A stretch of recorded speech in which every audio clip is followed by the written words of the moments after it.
எல்லா புகழும் இறைவனுக்கே. ஹாய் ஃப்ரெண்ட்ஸ், வெல்கம் டு ராசி டிப்ஸ். எல்லோரும் எப்படி இருக்கீங்க? நல்லா இருக்கீங்களா? எல்லா நாளும் இனிய நாளாக அமைவதற்கு என்னோடய வாழ்த்துக்கள். இன்றைக்கி நம்ம ராசி டிப்ஸ் சேனலில் பார்க்க போகிற வீடியோ என்னென்னு பார்த்தீங்கன்னா தயிர் சாதம் தான். தயிர் சாதம் அப்படின்னாவே சிம்பிளான ரெசிபி தான். ஆனால் இந்த சீசனில் பார்த்தீங்கன்னா நம்ம தயிர் சாதம் காலையில் குழந்தைங்களுக்கு ஸ்கூலுக்காக லஞ்ச் பாக்ஸுக்கு கட்டி கொடுப்போம். அது என்னாகும்னு பார்த்திங்கன்னா ரொம்பவே புளிப்பு தன்மை ஆயிரும். அது நமக்கு தெரியாது. ஏன்னா நம்ம கட்டி கொடுத்துருவோம், அவங்க தான் ஸ்கூலில் போய் சாப்பிடுவாங்க. அப்போதைக்கு பார்த்திங்கன்னா அந்த தயிர் சாதம் ரொம்பவே புளிப்பாக இருக்கும்.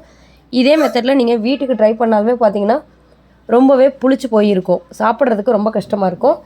அந்த புளிப்புத்தன்மை இல்லாமல் தயிர் சாதம் எப்படி கிளறது அப்படின்னு தான் இன்றைக்கி வீடியோவில் நான் உங்களோட ஷேர் பண்ணியிருக்கேன். அதுக்கான வீடியோ பார்க்குறதுக்கு முன்னாடி நீங்கள் இன்னும் நம்ம ராசி டிப்ஸ் சேனலை சப்ஸ்கிரைப் பண்ணாமல் இருந்தீங்கன்னா சப்ஸ்கிரைப் பண்ணிட்டு மறக்காமல் பக்கத்தில் இருக்க பெல் ஐக்கானை கிளிக் பண்ணிடுங்க. அப்போ தான் தெரிஞ்சிடும் நான் அப்டேட் பண்ணக்கூடிய வீடியோஸ் உங்களுக்கு உடனுக்குடன் நோட்டிஃபிகேஷன் வரும். இப்போ வாங்க ஃப்ரெண்ட்ஸ், வீடியோக்குள்ளே போகலாம். நான் பார்த்தீங்கன்னா சாதம் வடித்து தான் தயிர் சாதம் கிளற போகிறேன். ஏன்னு பார்த்தீங்கன்னா காலையில் குழந்தைங்க ஸ்கூல் கிளம்புறதுக்காக நான் ஃப்ரெஷ்ஷாக சாதம் போட்டு வடிக்கிறேன். நீங்கள் சாதம் வடித்தும் செய்யலாம், இல்லை நீங்கள் ஏற்கனவே வச்சுருந்த சாதம் இருந்துச்சு அப்படின்னாலும் அந்த சாதத்தை வச்சும் நீங்கள் தயிர் சாதம் கிளறலாம்.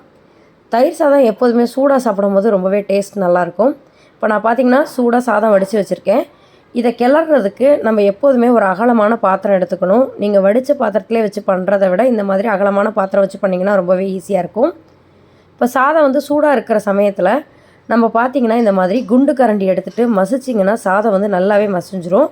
இல்லை ஒரு வேளை நீங்கள் சாதம் வடிக்கும் போதே நல்லா குழைவாக வேக விட்டுட்டிங்கன்னா அரிசிலாம் பார்த்திங்கன்னா நல்லா சாஃப்டாக அந்த சோறு வெந்திருக்கும்.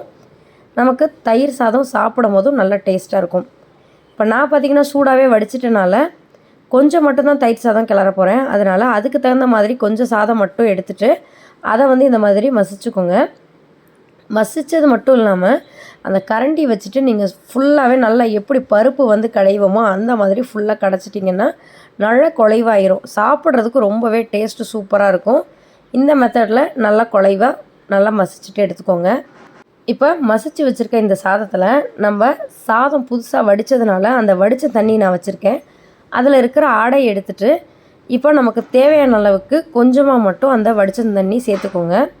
இந்த வடித்த தண்ணி சேர்க்கும் போது நம்ம அதிகமாக பால் சேர்க்கணுங்கிறது இல்லை. ஓரளவுக்கு பார்த்திங்கன்னா நல்லாயிருக்கும், டேஸ்ட்டுமே சூப்பராக இருக்கும். இந்த மெத்தட் ட்ரை பண்ணி பாருங்கள். இப்போ நான் வடித்த தண்ணி தேவையான அளவுக்கு சேர்த்து கொஞ்சம் கொஞ்சமாக மசிச்சுக்கலாம். ஒரே டைமில் நீங்கள் வடித்த தண்ணி சேர்க்குறத விட இந்த மாதிரி கொஞ்சம் மசிச்சுட்டு அப்புறம் தேவையான அளவுக்கு சேர்த்துட்டு நீங்கள் மசிச்சிங்கன்னா ரொம்ப ஈஸியாக இருக்கும். இப்போ இந்த ஸ்டேஜில் நம்ம என்ன பண்ண போகிறோம் அப்படின்னா முக்கியமான பொருள் சேர்க்க போகிறோம். நம்ம தயிர் தான் சேர்ப்போம். எப்போதுமே என்ன பண்ணுவோம் அப்படின்னு பார்த்தீங்கன்னா தயிர் அதிகமான அளவில் சேர்ப்போம். ஆனால் இன்றைக்கி நான் பார்த்தீங்கன்னா 2 டேபிள் ஸ்பூன் அளவுக்கு தான் சேர்க்க போகிறேன். ஏன்னா தயிர் சாதம் புளிக்காமல் இருக்கணும் அப்படின்னா அதுக்கு தயிர் நம்ம அதிகமாக சேர்க்கவே கூடாது. நார்மலாக நம்ம உர ஊற்றுறதுக்கு எந்த அளவுக்கு தயிர் சேர்ப்போமோ அந்தளவுக்கு எடுத்துக்கிட்டால் மட்டும் போதும். அப்போ தான் நமக்கு தயிர் சாதம் புளிக்காமல் இருக்கும். அடுத்ததாக நம்ம ரொம்ப ரொம்ப முக்கியமான ஒரு பொருள் என்னன்னு பார்த்தீங்கன்னா பால் தான். நிறைய பேர் நினைப்போம் தயிர் சாதத்தில் போய் பால் கலக்கிறதான்னு. கண்டிப்பாக நீங்கள் தயிர் உர ஊற்றும் போது எப்படி பாலில் கொஞ்சமாக மட்டும் 2 டேபிள் ஸ்பூன் அளவுக்கு தயிர் சேர்த்து பால் உர வைப்போமோ அதே மாதிரி தயிர் சாதம் நம்ம பண்ணும் போதும் அந்த தயிர் சாதத்தில் அதிகமாக தயிர் சேர்க்குறத விட பால் அதிகமாக சேர்த்துடணும். சேர்த்துட்டு நம்ம உர ஊற்றுற மாதிரி அந்த தயிர் ஊற்றி கிளறி வச்சிட்டோன்னா தயிர் சாதம் புளிப்பு இல்லாமல் இருக்கும். இதுவே நீங்கள் உடனே சாப்பிட்ற மாதிரி இருந்தீங்கன்னா அதில் நம்ம தயிர் சேர்த்து உடனே சாப்பிடுவோம். இது ஸ்கூலுக்கு லஞ்சுக்கு நம்ம கட்டி கொடுக்குறதுனால குழந்தைங்களுக்கு அதிகமான தயிர் சேர்த்து கட்டி கொடுத்துட்டிங்கன்னா ஸ்கூலில் போய் சாப்பிடும் போது புளிப்பு தன்மை ஜாஸ்தியாக இருக்கும், அவங்களால சாப்பிடவே முடியாது. அதுக்காக தான் நம்ம தயிர் சேர்த்துட்டு கட்டி கொடுக்குறோம். இதே மாதிரி நீங்கள் டூர்லாம் போகிற மாதிரி இருக்கீங்க, இல்லை வீட்டுக்குமே காலையிலே சாதம் கிளறி வைக்கிறீங்க மதியம் சாப்பிட்றதுக்கு அப்படின்னா இந்த மெத்தடில் பண்ணுவீங்க. உப்பு சேர்த்துக்கலாம். நம்ம ஆல்ரெடி சாதத்துலேயும் உப்பு போட்டிருக்கோம், வடித்த தண்ணியிலையும் உப்பு இருக்குது. அதனால் தேவையான அளவுக்கு உப்பு மட்டும் போட்டு நல்லா கிளறி கொடுத்துருங்க. அடுத்து நான் பார்த்திங்கன்னா தண்ணி சேர்க்குறேன். தண்ணி எதுக்காக சேர்க்குறோன்னு பார்த்தீங்கன்னா தயிர் சாதம் ரொம்ப கெட்டியாக இல்லாமல் ஒரு மாதிரி இழகலாக நல்லா க்ரீமியாக இருக்கிறதுக்காக நம்ம தண்ணி சேர்த்துக்கலாம். அப்போ தான் ரொம்பவே டேஸ்ட்டாக இருக்கும். அடுத்து நான் பார்த்திங்கன்னா பெருங்காயத்தூள் சேர்த்துக்கிறேன். இதோட ஃப்ளேவருமே நல்லாயிருக்கும். இப்போ இதுக்கு ஒரு தாளிப்பு மட்டும் கொடுத்துடலாம். அதுக்கு கடுகு, உளுந்து, வரமிளகா, கருவேப்பிலை எல்லாம் சேர்த்துட்டு தாளிச்சிட்டு இது மேலே சேர்த்து நல்லா கிளறி கொடுத்துருங்க. க்ரீமியான தயிர் சாதம், அதுவும் புளிப்பு இல்லாமல் லஞ்சுக்கு ரொம்பவே சூப்பராக ரெடி ஆயிடுச்சு.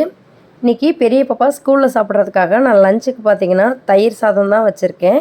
இந்த தயிர் சாதத்துக்கு ஒரு சூப்பரான ஷைடிஷ் அது என்ன அப்படின்னு பார்த்திங்கன்னா, நம்ம வீட்டில் நேற்று வச்ச பருப்பு குழம்ப நல்லா சுண்ட வச்சாச்சு. இப்போ இந்த சுண்ட வச்ச சாம்பார் அதோட இந்த தயிர் சாதம் வச்சு சாப்பிடும்போது ரொம்பவே டேஸ்ட் நல்லாயிருக்கும். இந்த காம்பினேஷன் எங்கள் எல்லாருக்குமே ரொம்ப பிடிக்கும். உங்களில் எத்தனை பேருக்கு இந்த காம்பினேஷன் பிடிக்குங்கிறத என்னோட மறக்காமல் கமெண்ட் பாக்ஸில் ஷேர் பண்ணிக்கோங்க. இந்த வீடியோ பிடிச்சிருந்துச்சுன்னா வீடியோ லைக் பண்ணுங்கள். உங்கள் ஃப்ரெண்ட்ஸ் அண்ட் ஃபேமிலியோட ஷேர் பண்ணிக்கோங்க. தேங்க்யூ.